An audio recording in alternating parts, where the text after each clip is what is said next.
अस्सलामुअलैकुम, आप देख रहे हैं समा। मैं हूं फवाज़ ज़ैदी। मैं हूं महक असलम। बुलेटिन का आगाज करेंगे। कभी एलओसी पर गोलाबारी तो कभी फजाई जासूसी।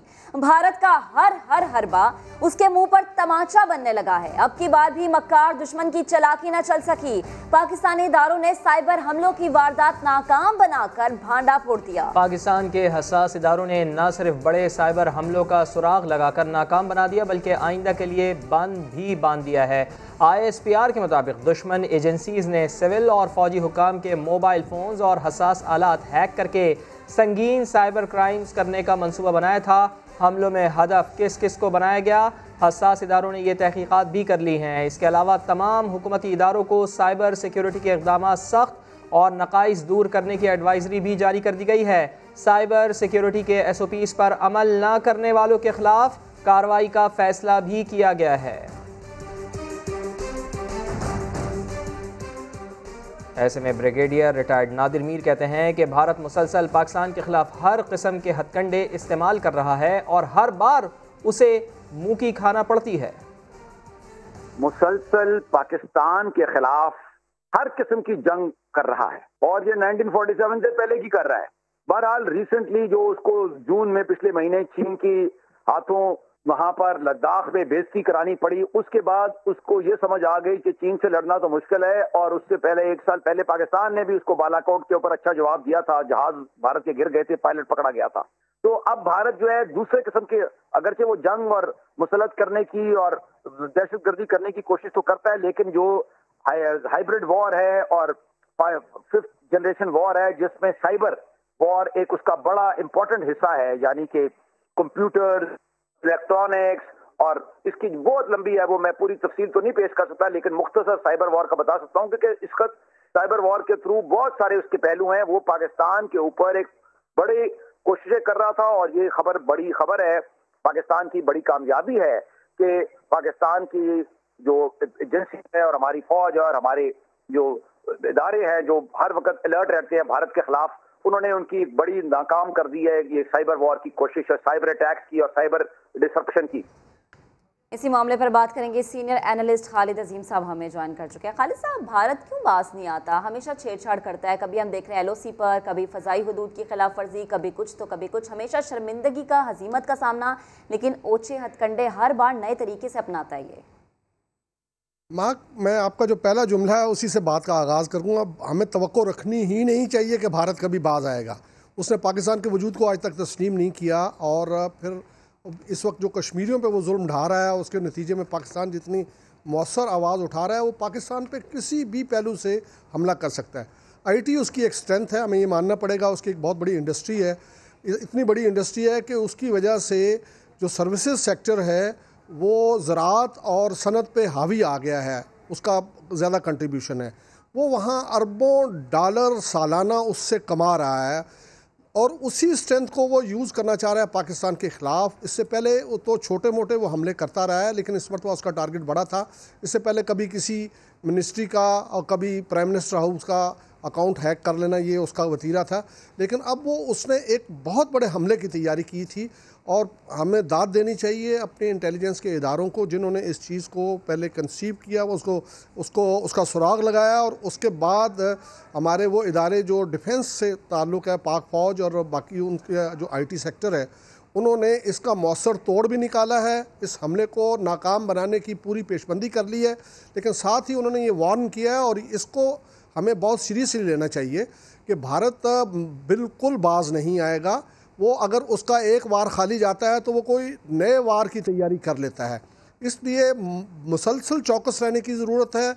जो SOPs इस हवाले से जारी हों उसके ऊपर सख्ती से कारबंद रहने की ज़रूरत है। और ये बिल्कुल ठीक किया गया है कि जो कोई गफलत का मुजाहरा करेगा उसको उसकी सज़ा भी भुगतना पड़ेगी, क्योंकि ये आम हैकर्स नहीं हैं, बल्कि ये वो हैं जो हमारी सिक्योरिटी के दर पे हैं और जिनकी पूरी कोशिश ये होगी कि इस साइबर हमले के ज़रिए वो पाकिस्तान को खुदा न खास्ता मफलूज करके रख दें और इसके सिस्टम को मफलूज करने के बाद वो किसी किस्म का भी पाकिस्तान के ख़िलाफ़ कोई जारहियत और भी कर सकते हैं, फ़िज़िकली भी।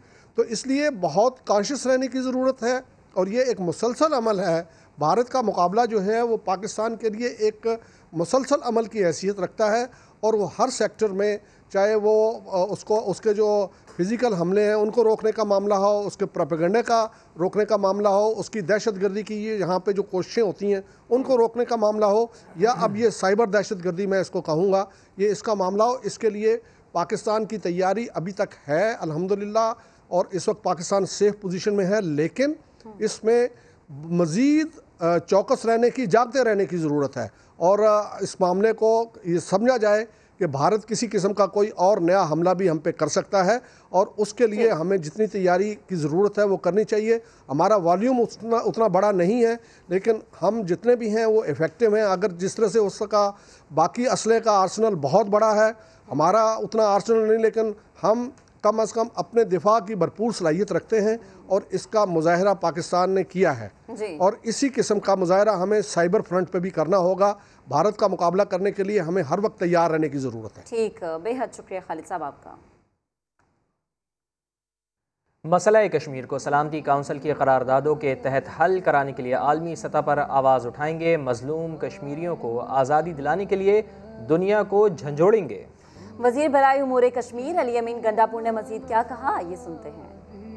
आज जो मोदी ने पॉलिसी इख्तियार की हुई है कि वो इंडियंस को शिफ्ट कर रहे हैं महबूदा कश्मीर में, तो आप समझ जाएं कि वो समझ चुका है कि अब उसमें इतनी हमने घेरा तंग कर दिया है उसके ऊपर कि अब प्लेबिसाइड की तरफ बात जा रही है, रायशुमारी की तरफ बात जा रही है। इसलिए उसने पॉलिसी इख्तियार की है कि अपने इंडियंस को ले जाके कश्मीरी साबित करके कल अगर रायशुमारी होती है तो मैं शायद वहाँ पे अक्सरियत दे सकूँ। बहुत बड़े लेवल पे एक इंशाल्लाह एक 45 डेज का एक इवेंट हो रहा है, और इसमें इंशाल्लाह दुनिया के हर मुल्क से लोग इसमें शिरकत करेंगे। पहले हम तमाम हमारे जो प्रोविंशियल हेडक्वार्टर्स हैं, इसके अलावा जो हमारा हेडक्वार्टर है मुजफ्फराबाद AJK का वहाँ पे, और गिलगित बल्तिस्तान में, गिलगित में, और इस्लामाबाद में जो हमारा स्पोर्ट्स कॉम्प्लेक्स है, यहाँ पे हम इसकी शुरुआत कर रहे हैं, इसको लॉन्च कर रहे हैं।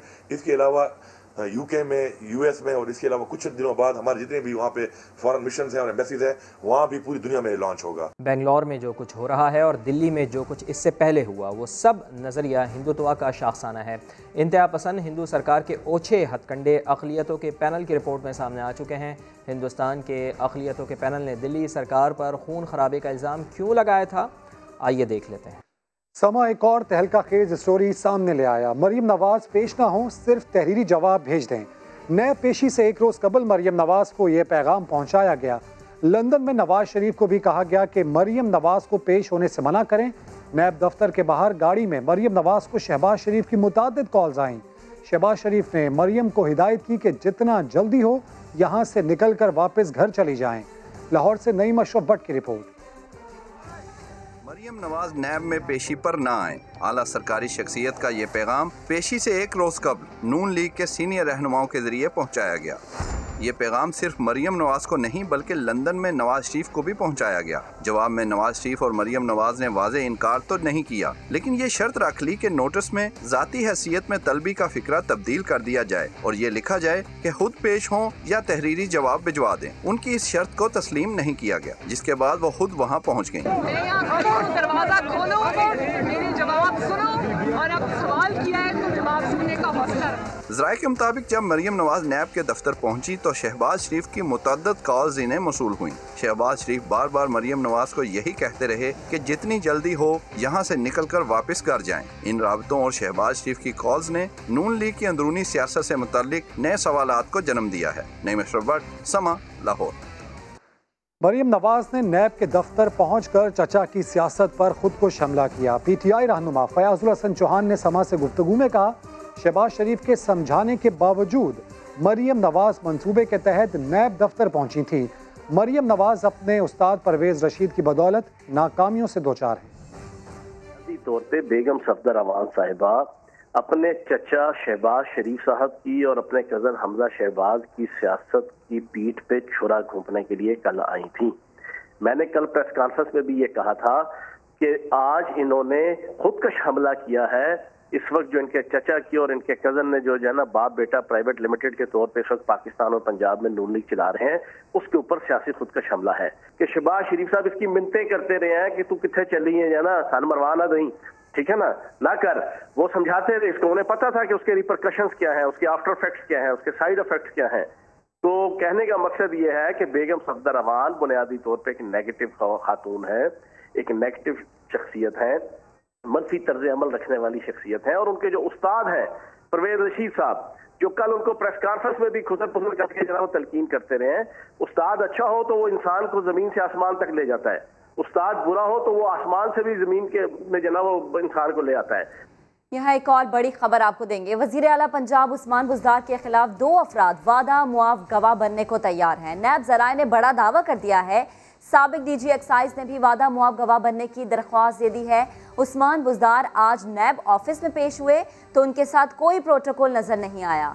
मजीद जानिए रियाज अहमद की रिपोर्ट में।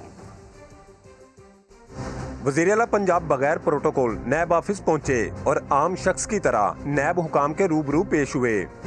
निजी होटल को शराब का परमिट जारी करने के इल्जाम की तफ्तीश 1.5 घंटे तक जारी रही। उस्मान बुज़दार ने रिश्वत लेने की तरदीद की, लेकिन ज़राए का कहना है साबिक डीजी एक्साइज समेत 2 अफराद ने वादा माफ गवाह बनने की दरख्वास्त दे दी है।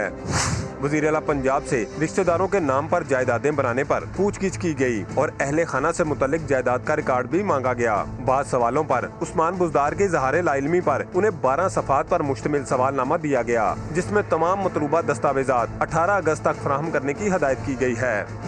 अपने बयान में वज़ीर आला ने कहा कि नए पाकिस्तान में कानून से बालातर कोई नहीं। उन्होंने नैब में पेश होकर कानून की बालादस्ती को तस्लीम करने की रवायत कायम की है। कैमरामैन लियाकत बशीर के साथ रियाज अहमद, समा, लाहौर। वज़ीर आला पंजाब सरदार उस्मान बुज़दार की नैब में पेशी के मौके पर कोई प्रोटोकॉल लगा, ना ही रास्ते ब्लॉक हुए। जो सड़क कल मैदान जंग बनी थी वहाँ मामूल के मुताबिक ट्रैफिक रवां दवा रही।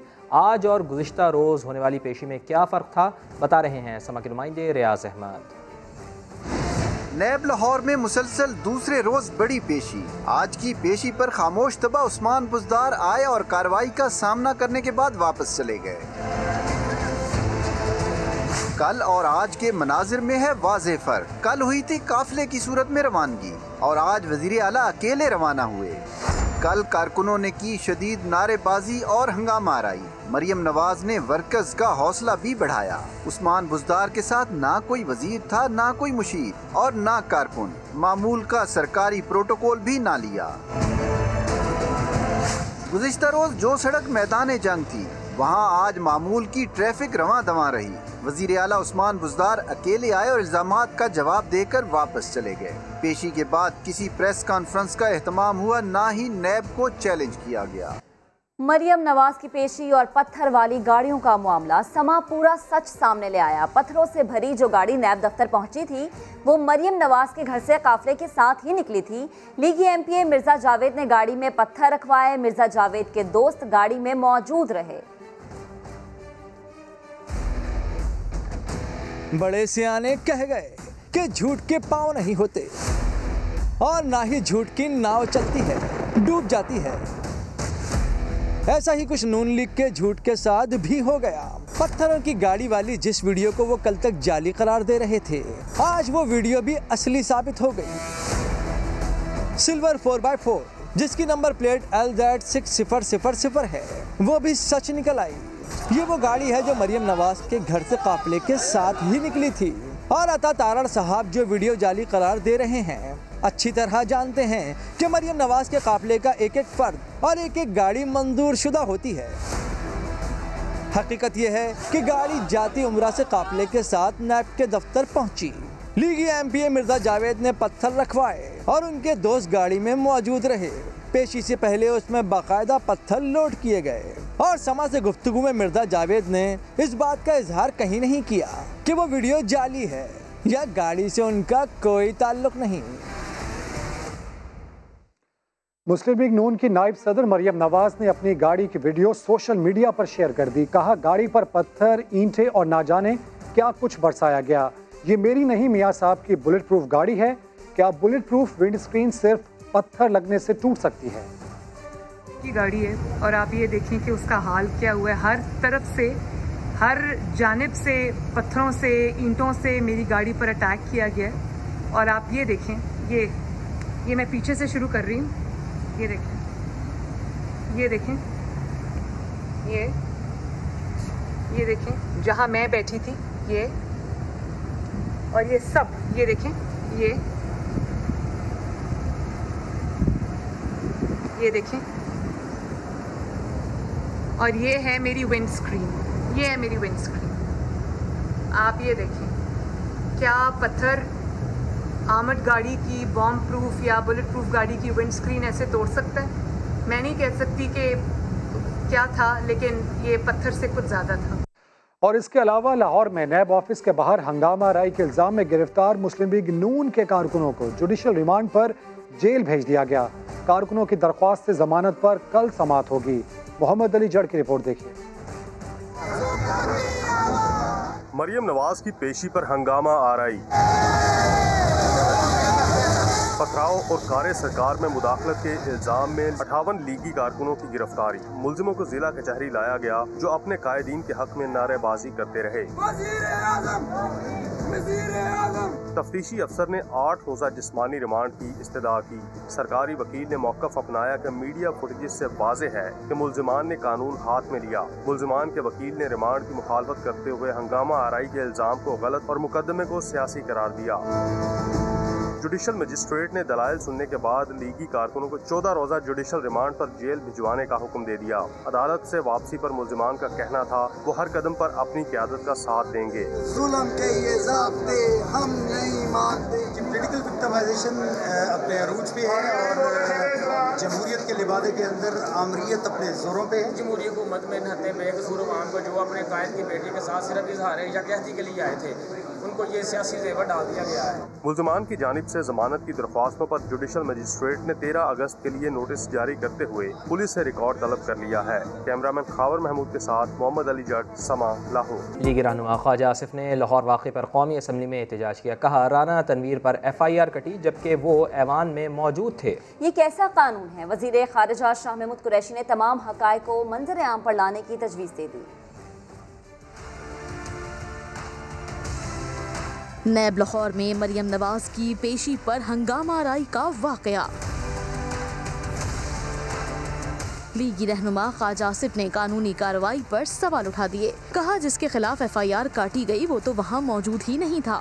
राना तनवीर साहब कल हाउस में मौजूद थे, हाउस की पार्टिसिपेट जो कार्रवाई है उसमें हिस्सा ले रहे थे और FIR में राना तनवीर साहब का नाम है।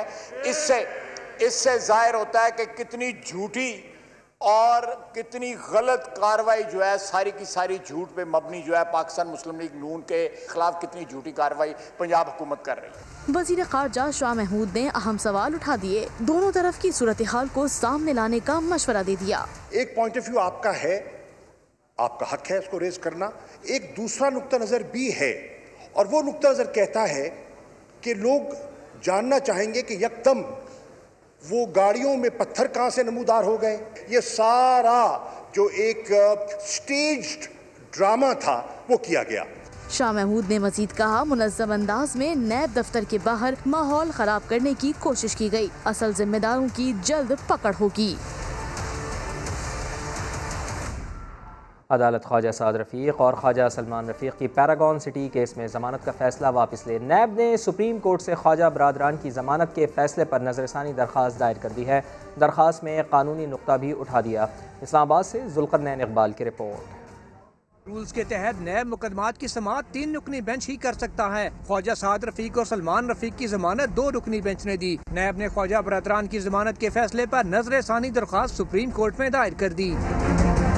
नजरसानी दरखास्त में सदा की गई है कि अदालत 17 मार्च के फैसले पर नजरसानी करे, जमानत का फैसला वापस लिया जाए। नैब की दरखास्त में कहा गया है कि सुप्रीम कोर्ट की ऑब्जर्वेशन से ट्रायल मुतासिर होगा। अदालत ने लार्जर बेंच के वज़ा करदा उसूलों की खिलाफ वर्जी की। ये भी कहा गया है कि सुप्रीम कोर्ट करार दे चुकी कि जमानत का फैसला मुख्तसर लिखा जाए, मगर 2 रुकनी बेंच ने 87 सफ़ात का फैसला लिख कर इसकी खिलाफ वर्जी की। इस्तदा की गई है कि अदालत अपने फैसले से पैराग्राफ नंबर 18 से 48 और 56 से 70 तक हज़फ कर दे। दरखास्त में कहा गया है कि मुल्ज़िमान की गिरफ्तारी चेयरमैन नैब का इख्तियार है। अदालत ने फैसले में मुल्ज़िमान के खिलाफ शवाहिद का तज़किरा भी किया। जमानत के मुकदमे में शवाहिद पर बहस नहीं की जा सकती। वादा माफ गवाह से मुतल्लिक अदालती ऑब्जर्वेशंस आईन और कानून के खिलाफ हैं। ज़ुल्क़रनैन इक़बाल, समा, इस्लामाबाद। पाकलैंड रेफरेंस में फर्दे जुर्म टालने के जतन काम न आए तो अब जियाले कायद ने तोशाखाना रेफरेंस में हाजिरी की बजाय 17 अगस्त को वीडियो लिंक पेशी की दरख्वास्त दी थी। इस्लामाबाद से सुहेल रशीद की रिपोर्ट। जाली अकाउंट्स के तोशाखाना रेफरेंस में आसिफ जरदारी के काबिल जमानत वारंट गिरफ्तारी का मामला। बड़े साहब ने 17 अगस्त को इस्लामाबाद में पेशी के बजाय कराची से वीडियो लिंक पर हाजिरी की दरखास्त दायर कर दी। तबीयत की खराबी के बाद इस्लामाबाद सफर करके पेशी से माजूरी का इजहार।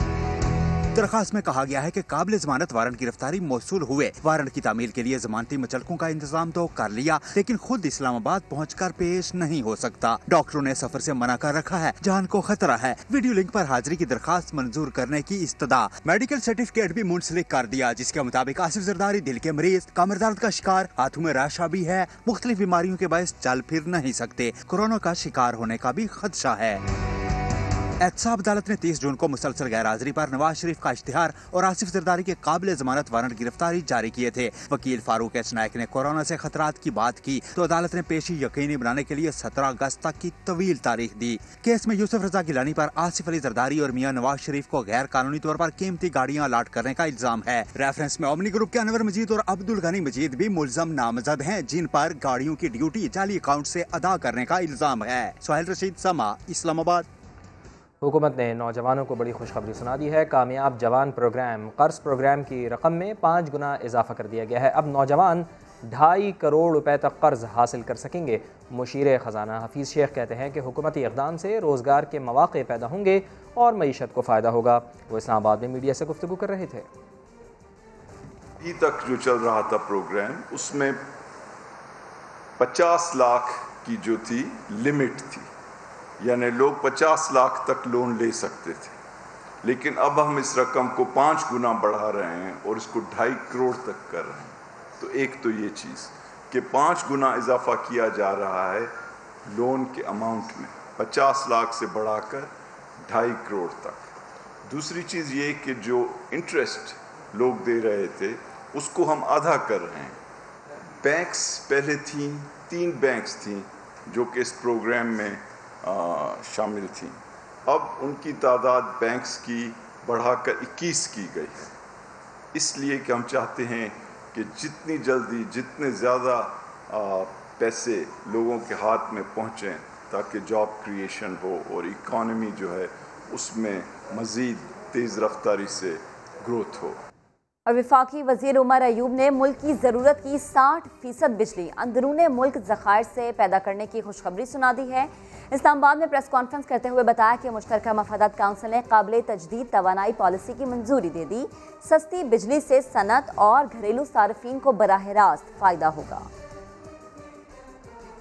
रिन्यूएबल एनर्जी पॉलिसी जो कि काउंसिल ऑफ कॉमन इंटरेस्ट ने मुतफ़िका तौर पे पास की है, 2025 तक इंशाअल्लाह ताला पाकिस्तान की जो एनर्जी के टारगेट्स जो बिजली बनेगी वो तकरीबन 20% जो है वो रिन्यूएबल एनर्जी से बनेगी और 2030 तक ये इंशाअल्लाह 30% आपकी जो टोटल बिजली होगी वो आपकी रिन्यूएबल एनर्जी पे होगी। जो टारगेट है पाकिस्तान का 2030 तक वो तकरीबन 60% बिजली हमारी जो होगी वो हमारी अंदरूने मुल्क ज़खायर से बनेगी। कि जो इंडस्ट्री है और आपकी मुलाजमत के मौक़े हैं उनको भी फ़ायदा होगा, क्योंकि यही इंडस्ट्री होगी जो कि पाकिस्तान में इतना बड़ा मार्केट जो है वो कैप्चर करने के लिए प्रोडक्शन पाकिस्तान में होगी।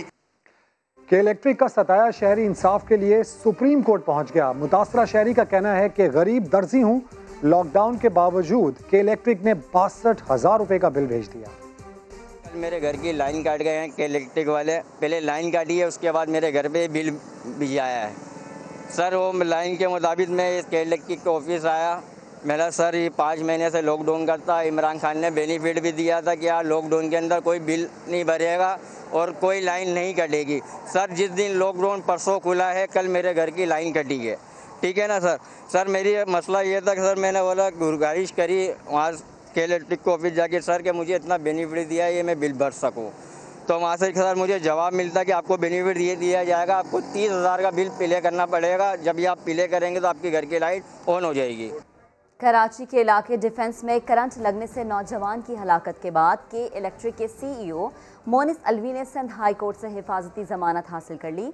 अदालत ने मोनिस अलवी की 7 रोज़ा हिफाजती जमानत मंजूर की। सुप्रीम कोर्ट के अहकामात के बाद करंट से हलाकत के 2 मुकदमात में के इलेक्ट्रिक के CEO को नामजद किया गया था। डिस्ट्रीब्यूशन हेड आमिर ज़िया की भी हिफाजती जमानत मंजूर कर ली गई है। अदालत ने मुल्जिमान को तफ्तीश में ताउन करने की हिदायत कर दी। कराची के अहम मुकदमात में चीफ जस्टिस के सख्त रिमार्क्स। कहा सिंध में अनारकी है, हुकूमत नाकाम हो चुकी है, कराची में माफिया ऑपरेट कर रहे हैं। उन्होंने सवाल किया कि क्या वफाकी हुकूमत को कहा जाए कि आकर ठीक करें। अटॉर्नी जनरल बोले कराची की तबाही देखते हुए आइन के मुताबिक मुख्तलिफ ऑप्शंस ज़ेर गौर हैं।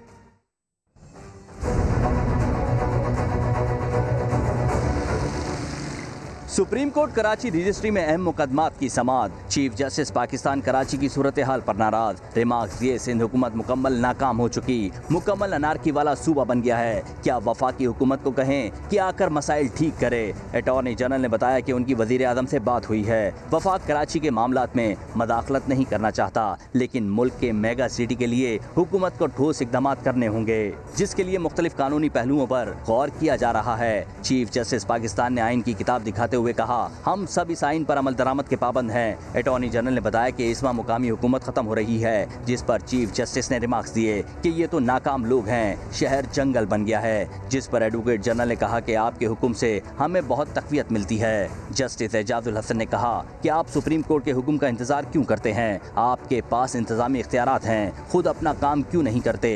नाले भी हुकूमत साफ करवाए, KCR भी सुप्रीम कोर्ट चलवाए, सड़कें भी बनवाए, कचरा भी उठवाए और बिलबोर्ड्स भी हम गिरवाएं। हुकूमत की क्या जिम्मेदारी है। कैमरामैन मोहसिन अली के साथ इरफानुल हक, समा, कराची।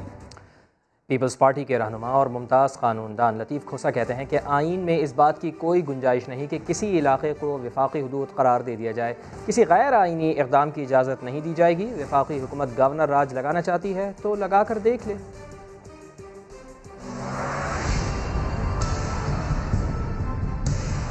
जो कराची शहर है सबको रोजगार फराहम करता है। कराची माँ है, दिल है पाकिस्तान का, इसलिए कराची को कमज़ोर करना पाकिस्तान को कमज़ोर करना के मुतरादिफ होगा।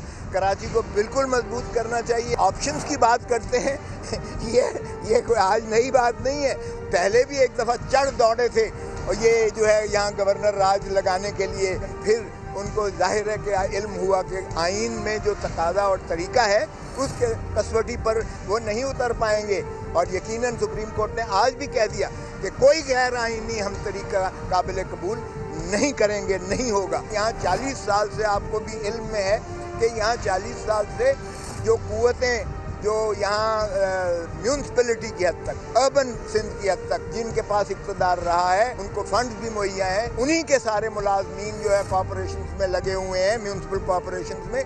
अगर वहाँ से बोरियां निकलती हैं, पत्थर निकलते हैं और उसमें ऑब्स्ट्रक्शंस निकलती हैं, तो खुदारा ये भी देखिएगा कि कौन जिम्मेवार है उसका। मैं लाहौर से आया हूँ और लाहौर लिटरली डूबा पड़ा था। मैं डिफेंस में रहता हूँ और 3-3, 4-4 फुट पानी में से झीलते हुए मेरी गाड़ी निकली है। लाहौर जिसको आपने पेरिस बना दिया हुआ है और जिसमें माशाल्लाह उस्मान बुज़दार साहब 2 साल से वो वज़ारत आला का मनसब पर फाइज हैं।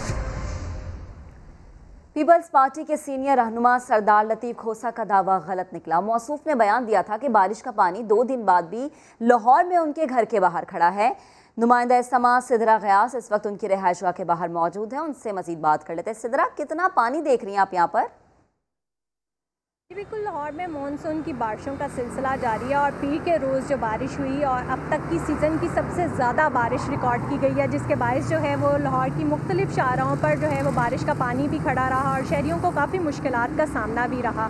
लतीफ़ खोसा साहब की जानिब से एक बयान जारी किया गया है जिसमें उन्होंने ये कहा है कि उनकी रिहाइशगाह के बाहर जो है वो 2 दिन बारिश को गुजर चुके हैं, लेकिन अभी भी पानी मौजूद है। लेकिन अभी इस वक्त मैं यहाँ उनकी रिहाइशगाह के बाहर मौजूद हूँ। आप देख सकते हैं कि पीछे उनका घर है और उनके तराफ में अगर आप देखें, मेरा कैमरामैन अगर आपको दिखा सके, तो बारिश कहीं के निशानात जो है वो कहीं नज़र नहीं आ रहे। कोई एक बूंद भी उनके घर के बाहर जो है वो बारिश की नज़र नहीं आ रही, जबकि उनका ये कहना था कि उनके घर के बाहर जो है वो पानी खड़ा हुआ है। अभी तक उनके घर के बाहर से जो है वो पानी का निकास नहीं किया जा सका। यहाँ पर कोई भी पानी जो है वो उनके घर के बाहर नहीं खड़ा हुआ। जी, बहुत शुक्रिया आपका सिदरा, आप हमें आगाह कर रही थी। गवर्नर राज लगाना मसले का हल नहीं है, कराची के मसाइल का मुस्तकिल हल तलाश करना होगा। मेयर कराची वसीम अख्तर का कहना है कि पीपल्स पार्टी ने 12 साल में आज तक कराची वालों के मसाइल हल नहीं किए। शहरी बिलबिला रहे हैं, इख्तियारात और फंड्स मेयर को दिए जाएं। के साथ बहुत ज़्यादा ज्यादती हो रही है, लोग बिलबिला रहे हैं। बिजली नहीं है, पानी नहीं है, सीवरेज नहीं है। इनफ इज इनफ बहुत ज्यादा हो गया। 12 साल से तो पीपल्स पार्टी रूल कर रही है ना कराची को, तो आप देख लें रिजल्ट कोई पॉजिटिव तो नहीं है। बंदर राज्य तो अब लगना ये सोल्यूशन नहीं है, इसको कराची को परमानेंट सोल्यूशन चाहिए। मैंने तो बहुत जगह ये कहा है कि president, prime minister, chief justice साहब कराची को मेरे ख्याल में अब वक्त है कि फैसिलिटेट करें और इसको स्पेशल ट्रीटमेंट मिलना चाहिए। 2 पोर्ट का शहर है ये, तो कुछ ना कुछ किसी को तो करना चाहिए। ये आर्टिकल 140A को इम्प्लीमेंट करें, सारे इख्तियारात मेयर के नीचे दें। जब तक पूरा कराची मेयर के अंडर में नहीं आएगा अलॉन्ग विद द पुलिस, ये मामला हल नहीं होंगे। और फंड के साथ, ऐसे नहीं, कंप्लीट इख्तियार और फंड के साथ, financial power, administrative power, political power. नून लीगी दौर में मुआशरी हब कराची तरक्की की जानिब गामजन था। मोहम्मद जुबैर ने समा से बात करते हुए कहा, विफाकी वज़रा में इतनी काबिलियत नहीं कि वो कराची के मसाइल का हल तलाश करें। कैपिटल कराची के मसाइल जो हैं हर लिहाज से, पानी के, सड़कों के, दूसरे मसाइल जो हैं बिजली के हवाले से संगीन तरीन है। हमारी तो पहली तरजीह कराची थी और इसी वजह से कराची जो था वो उस वक्त 2013 में second most deadliest city in the world था। ये इलेक्ट्रिक के मसले को हल करने के लिए हमने शंघाई पावर आया था, उनके साथ तकरीबन सब चीजें तय हो गई थी, वो वहीं के वहीं पड़ा हुआ है। ग्रीन लाइन प्रोजेक्ट हमने शुरू किया था पब्लिक ट्रांसपोर्टेशन को इम्प्रूव करने के लिए, वो उधर ही पड़ा है। वफाक के बाकी हिस्सों में तो ठीक कर ले जाओ, उनकी अपनी हुकूमतें हैं। मतलब लाहौर का हाल देख रहे हैं कि तबाहकुन है, पंजाब तबाहकुन है, पाकिस्तान पूरा तबाह हो गया, तो वो हुकूमत आके अब कराची को ठीक करने आएगी और वो हुकूमत आके कराची को ले ले। अभी मैं तो बिल्कुल भी नहीं सपोर्ट करूंगा, क्योंकि सबसे ज्यादा इंपॉर्टेंट चीज होती है कि आईनी से ज्यादा इंपॉर्टेंट कॉम्पिटेंस है। कॉम्पिटेंस है ही नहीं, कौन करेगा? फयाजुल हसन चौहान करेगा, इमरान इस्माइल ठीक करेगा, उसको कौन ठीक करेगा? अली जैदी ठीक करेगा। सुप्रीम कोर्ट ने नेशनल डिजास्टर मैनेजमेंट अथॉरिटी को कराची के नालों की सफाई और तजावुजात के खात्मे के लिए 3 माह का वक्त दे दिया है। अदालत ने कराची के तमाम नालों की सफाई की जिम्मेदारी NDMA को दे दी है। कहा, आगे NDMA को मजीद जिम्मेदारियां देंगे।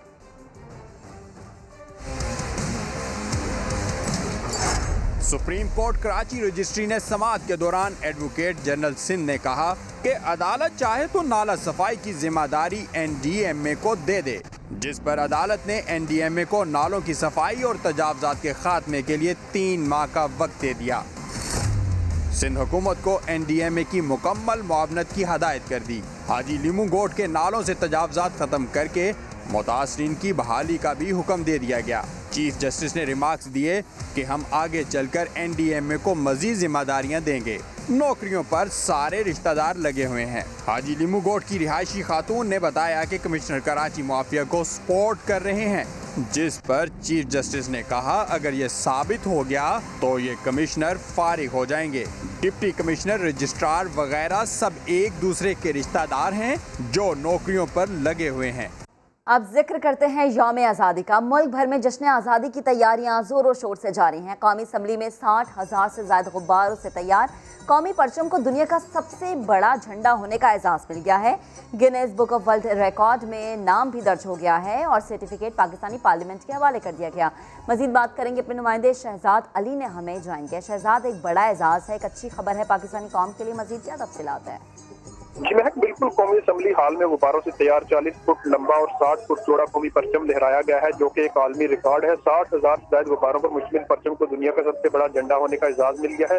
Guinness book of world record ने सर्टिफिकेट पाकिस्तानी पार्लियामेंट के हवाले कर दिया। यौम आज़ादी की मुनासबत से गुज़श्ता साल सब्ज और जो सफेद गुब्बारों की मदद से जो है वो कौमी परचम तैयार किया गया था। पाकिस्तान हिंदू कौंसिल की जानिब से ये परचम जो है वो ईवान में लहराया गया था यौम आज़ादी के मौका पर। तो Guinness book of world record में शामिल होने पर इस झंडे का जो हिंदू कम्युनिटी की पाकिस्तान में मोहब्बत की भी अक्कासी करता है। इस मौका पर जो है वो Guinness book of world record ने जो है वो जो मेंबर कौमी असम्बली रमेश कुमार है उन्हें जो है वो सर्टिफिकेट से जो है वो इशू किया है कि ये आपने जो बहुत बड़ा झंडा जो है वो पाकिस्तानी परचम पर जाकर ले रहा है, जो इस बात की अक्कासी करता है कि अक़लियतों को पाकिस्तान में बेहतरीन हुकूक और अक़लियत से पाकिस्तान के शहजाद, आपका बेहद शुक्रिया। और अब आपको लिए चलते हैं पेशावर, जहां क़िस्सा खानी बाजार में जश्न आज़ादी से पहले सब्ज़ रंग की बहार छाई हुई है।